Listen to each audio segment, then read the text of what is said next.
कही उसे शेरनी कही, वो शेरनी है। अच्छा, शेरनी है। जी जी, वो अच्छा। शेरनी है, हमारे इस्लाम की शेरनी है। अच्छा, तो मतलब उनके लिए आप भी प्राउड फील कर रही हैं। बहुत प्राउड फील कर रही हूँ हाँ। और बहुत ज़्यादा उन्होंने हमें प्राउड फील कराया है, इसलिए हम प्राउड फील कर रहे हैं कि वो अकेली शेरनी उस पूरे झुंड के लिए, जो कुत्तों का झुंड था या सुअरों का झुंड था, उनके लिए वो बहुत ही अकेली शेरनी। उसकी आवाज़ अल्लाह अकबर, नारे तकबीर की इतनी बुलंद थी और वो बहुत अच्छा था और हम उसके सपोर्ट में हैं, दिलो जान से हम सपोर्ट करते हैं। जिंदाबाद जिंदाबाद इनकलाब जिंदाबाद जिंदाबाद जिंदाबाद पुलिस मुर्दाबाद मुर्दाबाद भाजपा सरकार मुर्दाबाद मुर्दाबाद मुर्दाबाद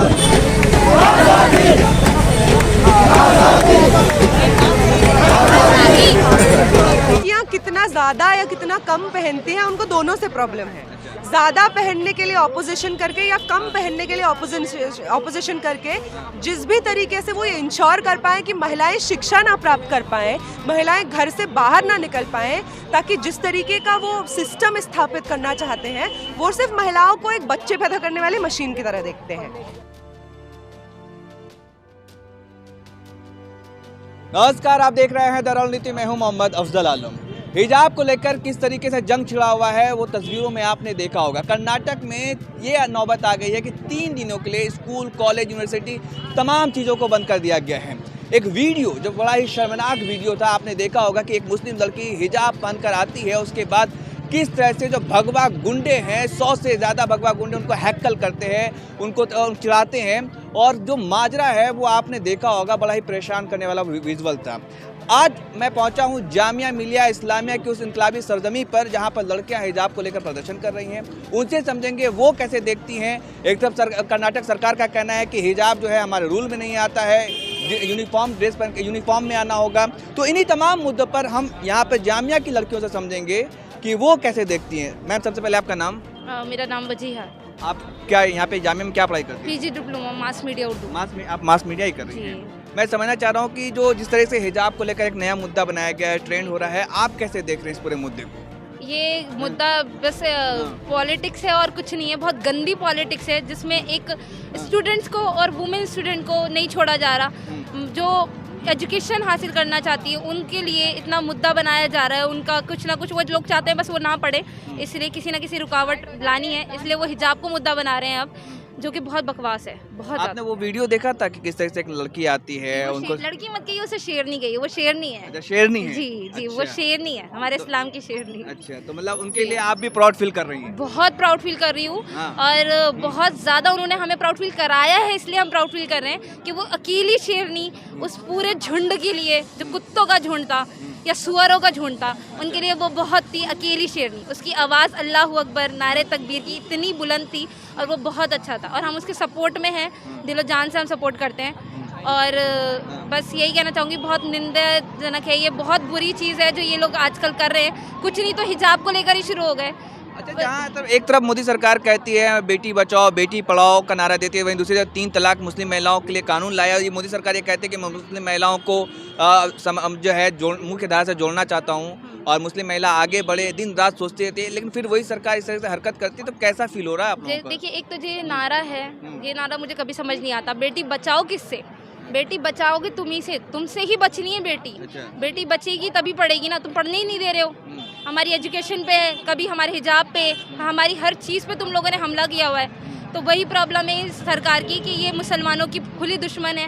इन लोगों को बस मुसलमानों के नाम पता होना चाहिए कि ये मुसलमान है, ये आइडेंटिटी छीनने में लगे हुए हैं हमारी, जो कि ये बहुत कर ले, कुछ भी नहीं हो सकता।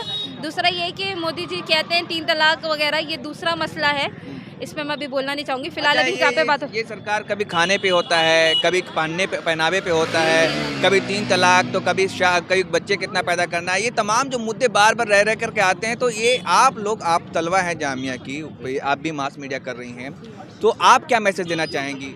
नहीं, मैं यही मैसेज देना चाहूँगी कि ये जो भी है और जो अभी तक यहाँ तो नहीं, खैर, लेकिन जिन जिन लोगों ने फेस करा है, तो उनके लिए बहुत बहुत दिल से दुआ निकलती है कि उन लोगों ने इतनी बड़ी बड़ी चीज़ें फेस करी हैं।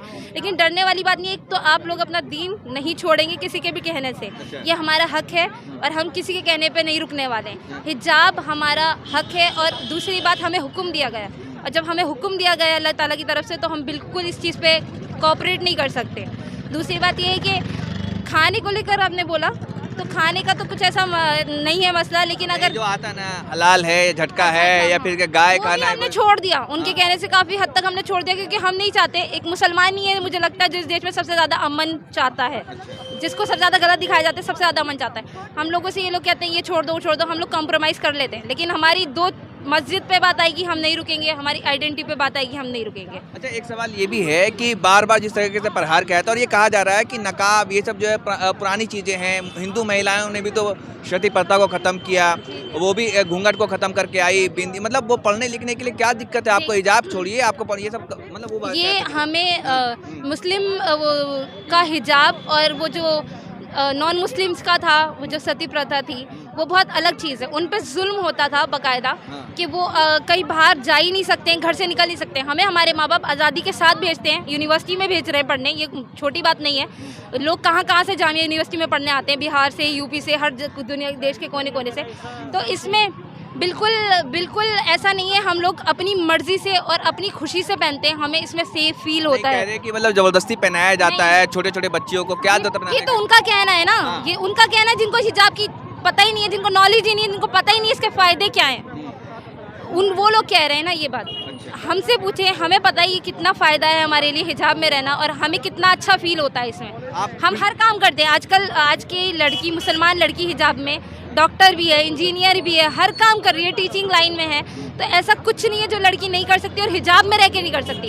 हम हिजाब में और ज़्यादा अच्छे से कर सकते हैं। चलिए बहुत बहुत शुक्रिया। तो हाँ बताइए कुछ। इसमें एक चीज़ और बोलना चाहूँगी, अगर उनको हमारे लिए दर्द फील होता है सच में मुस्लिम लड़कियों के लिए, तो वो ये करेंगे कि झुंड के झुंड एक लड़की के पीछे दौड़ेंगे, या वो उसको सेफ फील कराएंगे, या उसके लिए कुछ आवाज़ अगर उठानी है तो कुछ तरीके वाली आवाज़ उठाएंगे, या फिर उसके खुद ही उसके डराएंगे, धमकाएंगे और उस पर एक तरीके से हमला करेंगे, कुत्तों की तरह हमला करेंगे। वो सेफ फील करा रहे हैं। अगर वो हमसे ये कहते हैं कि हम बुरखे में, हम पे जुल्म हो रहा है, तो ये जुल्म के लिए आवाज़ ऐसे उठाई जाती है। जी आप बताइए, आपका नाम क्या है? मेरा नाम नेहा है। नेहा, आप जिस तरीके से आपने कल एक वीडियो देखा होगा कि एक अकेली लड़की, उसको किस तरह से हैकल किया गया, डराने की, धमकाने, फिर पत्थरबाजी भी हुई कर्नाटक में हिजाब को लेकर, तो ये क्या आखिर कैसे देखते हैं आप इस चीज़ों को, जहाँ पर एक तरफ सरकार कहते हैं बेटी बचाओ बेटी पढ़ाओ, आप कैसे देखती हैं? लड़कियाँ कितना ज़्यादा या कितना कम पहनती हैं, उनको दोनों से प्रॉब्लम है।